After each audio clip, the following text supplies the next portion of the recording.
Hello students. आज मैं आपको एक नया डेफिनेशन पढ़ाऊंगा। डेफिनेशन का नाम है कॉची सीक्वेंस। देखिए कॉची सीक्वेंस क्या है।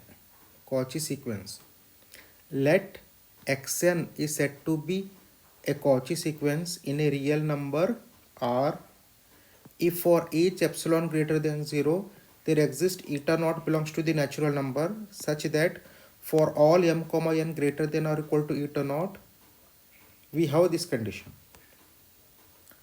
अब देखिए सिंपल सा डेफिनेशन है। अभी मैंने एग्जांपल 1/n लिया है।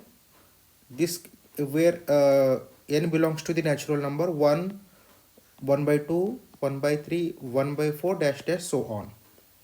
मैंने यहाँ पे एक रियल नंबर ड्रा किया है। यहाँ पे मैंने जनरली नोटेशन दिया है x1 x2। अब यहाँ पे मैंने एक ये एग्जांपल लिया है, सीक्वेंस क्या लिया है मैंने 1/n। तो यहाँ पे 1 है, यहाँ पे 1/2 है, यहाँ पे 1/3 है, 1/4 dash dash dash dash so on.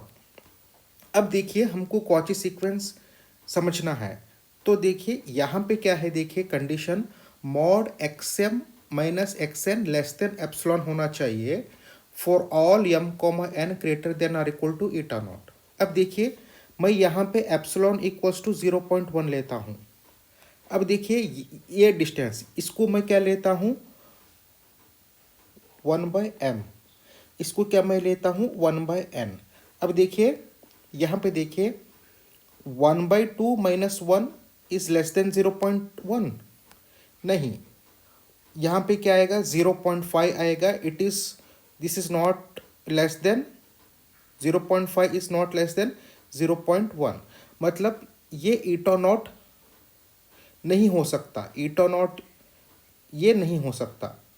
1/2 क्या है, ये जो भी है ना, ये for all m comma n को होल्ड करना चाहिए, लेकिन ये हमारा क्या है लेस देन 1 नहीं आ रहा है। तो यहाँ पे 1 भी ईटा नॉट नहीं हो सकता, 1/2 भी ईटा नॉट नहीं हो सकता। अब देखिए नेक्स्ट देखिए 1/3, 1/2 मैं डिस्टेंस लिया हूँ, इसको आप 1/m मान सकते हैं, इसको आप 1/n मान सकते हैं। अब यह भी देखिए इसका जो आंसर आया है यहाँ पे this is not less than 0.1, तो ये भी ईटा नॉट नहीं है। 1/2 ये और ये भी क्या है ईटा नॉट नहीं है। और यहाँ तक तो हमको पता चला कि ये भी ईटा नॉट नहीं है, ये भी ईटा नॉट नहीं है और ये भी ईटा नॉट नहीं है। अभी मैं आता हूँ 1/3 माइनस 1/4। अब देखिए 1/3 ये है, 1/4 ये है।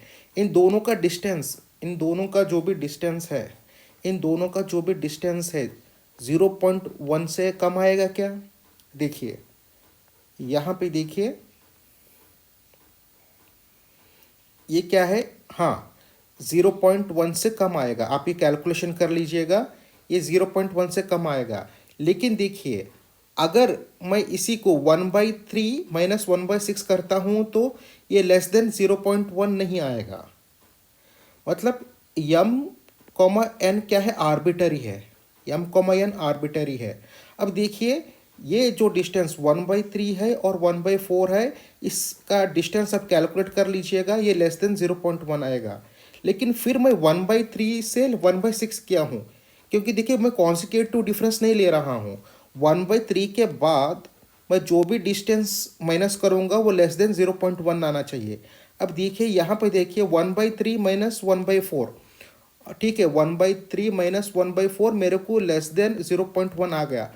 अभी मैं 1/3 को डायरेक्ट 1/6 से कर रहा हूँ, यहाँ पे मेरे को लेस देन 0.1 नहीं आएगा, मतलब फिर ये केस फेल हो गया। अब ये क्या हो गया, ये भी ईटा नॉट नहीं हो सकता, ये भी ईटा नॉट नहीं हो सकता, अब ये भी ईटा नॉट नहीं हो सकता। अब ये तो इन्फिनाइट पॉइंट्स है, हम कैसा चेक करेंगे कि ईटा नॉट कौन सा है। तो इसके लिए देखिए मैं केस 1 केस 2 दो कंसिडर करता हूँ। देखिए हमको पता है मॉड 1/m माइनस 1/n, यहाँ पे मैंने इसको सिंप्लीफिकेशन किया है। इसको मैं केस 1 लेता हूँ। If n is greater than m, मैंने कैलकुलेशन किया है, मेरे को ये रिजल्ट आया है। मतलब और case 2 if m is greater than n, मैंने कैलकुलेशन किया है, मेरे को ये रिजल्ट आया है। अब मैं केस 1 कंसिडर करता हूँ। अब देखिए हमको क्या है, ईटा नॉट वैल्यू फाइंड आउट करना है। कंडीशन क्या दिया गया है, एम कॉमा एन कोई भी आर्बिटरी नंबर हो सकता है, real number m comma n कोई भी आर्बिटरी नंबर हो सकता है। अब देखिए 1/m minus 1/n less than epsilon हमको आना चाहिए। अब देखिए यहाँ पे देखिए take a positive integer eta not such that eta naught greater than 1/एप्सिलॉन where 1/m is less than epsilon. हमको ये कंडीशन मिल गया। केस 1 केस 2 से हमको क्या मिल गया, ये कंडीशन मिल गया। अब इससे हम फाइंड आउट कर सकते हैं इजीली कि ईटा नॉट कौन सा है। अब देखिए टेक एप्सिलॉन इक्वल टू 0.1, तो यहाँ पे देखिए 1/m इज लेस देन 0.1, ये 1/m है। एप्सिलॉन का वैल्यू मैंने 0.1 रखा है। अब देखिए कौन सा वैल्यू हम सब्स्टिट्यूट m करने के बाद ये 0.1 से कम आएगा। अब देखिए 1 डिवाइडेड बाई मैं 11 करता हूँ, 1 डिवाइडेड बाई मैं 12 करता हूँ, 1 डिवाइडेड बाई 13 करता हूँ, तो ये क्या आएगा, 0.1 से कम आएगा। Therefore eta not equal to 1 divided by 0.1 equal to 10, मतलब ये ईटा नॉट मिल गया मेरे को। Eta not is greater than or equal to 11। अगर मैं एप्सिलॉन इक्वल टू 0.1 सेट करता हूँ तो मेरे को ईटा नॉट क्या मिलेगा, greater than or equal to 11 मिलेगा। मतलब 11 के बाद जो भी आप डिस्टेंस लेंगे वो 0.1 से छोटा होगा, 0.1 से छोटा होगा।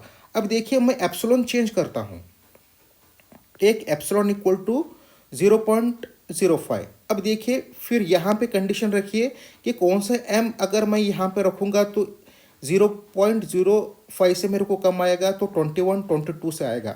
मतलब मेरे को फिर यहाँ पे ईटा नॉट वैल्यू 21 मिल गया। और केस 2 में भी सेम है, अगर केस 2 में भी थोड़ा कंडीशन चेंज होगा लेकिन इसमें भी हमको सेम रिजल्ट आएगा, क्योंकि मॉड रहने के कारण यहाँ पे कोई फर्क नहीं पड़ेगा। आप m ग्रेटर देन n ले लीजिए, आप n ग्रेटर देन m ले लीजिए या m ग्रेटर देन n ले लीजिए, मॉड रहने के कारण कोई फर्क नहीं पड़ेगा। यहाँ पे भी देखिए हम ईटा नॉट वैल्यू फाइंड आउट कर सकते हैं। मतलब कॉची सीक्वेंस ये कहता है कि एक रियल नंबर है, मान लीजिए r है, मतलब एक डिस्टेंस के बाद जैसे हम n को लार्ज करते जाएंगे तो एक डिस्टेंस के बाद आजू बाजू का जो भी डिस्टेंस है वो एप्सिलॉन जो भी हम लेते हैं उससे कम होना चाहिए। तो ये मेन डेफिनेशन है। तो हमको देखिए और एक बार मैं समझाता हूँ, कॉची सीक्वेंस बहुत इंपॉर्टेंट है और बहुत कन्फ्यूजन है, इसको आप ट्रिक के साथ पढ़िए। देखिए कॉची सीक्वेंस ये कहता है कि एक x n, let x n is said to be a Cauchy sequence for each epsilon greater than 0 there exist eta not belongs to capital N such that for all m comma n, for all m comma n greater than or equal to eta naught, greater than or equal to eta naught, और ये condition satisfied होना चाहिए। तो जैसे कि मैंने यहाँ पे समझाया है कि मैंने एप्सिलॉन इक्वल टू 0.1 लिया हूँ, लेकिन अब मैं कहाँ तक इसको चेक करते जाऊँ, आर्बिटरी तो मेरे को यहाँ पे बहुत सारा पॉइंट्स मिलेगा। तो इसलिए मैं चाहता हूँ कि एक छोटा सा ट्रिक मिल जाए मेरे को, इससे मैं ईटा नॉट का वैल्यू फाइंड आउट करूँ। तो इसके लिए मैंने क्या किया है, केस 1 कंसिडर किया है n ग्रेटर देन m, और केस 2 मैंने कंसिडर किया है m ग्रेटर देन n। लेकिन इससे कोई फर्क नहीं पड़ेगा क्योंकि हमारे पास क्या है, मॉड है। तो इसके लिए देखिए ईटा नॉट हमको फाइंड आउट करना है, ये कंडीशन है। तो जस्ट हमको ये पता चल गया, इस केस 1 केस 2 से हमको ये पता चल गया कि take a positive integer eta not such that, ये कंडीशन पता चल गया। और इस कंडीशन से हम इजीली ईटा नॉट का वैल्यू फाइंड आउट कर सकते हैं। और ये कॉची सीक्वेंस बहुत इंपॉर्टेंट है, क्योंकि कॉची सीक्वेंस से हमको बहुत कुछ आगे थ्योरम प्रूफ करने में सहायता मिलता है, और बहुत कुछ आगे प्योर मैथमेटिक्स में भी कॉची सीक्वेंस से हम बहुत कुछ रिसर्च कर सकते हैं। और मैं उम्मीद करता हूं कि ये आपको समझ में आया होगा। फिर नेक्स्ट में कुछ और नया टॉपिक लेके आपको समझाऊंगा। Thank you so much students.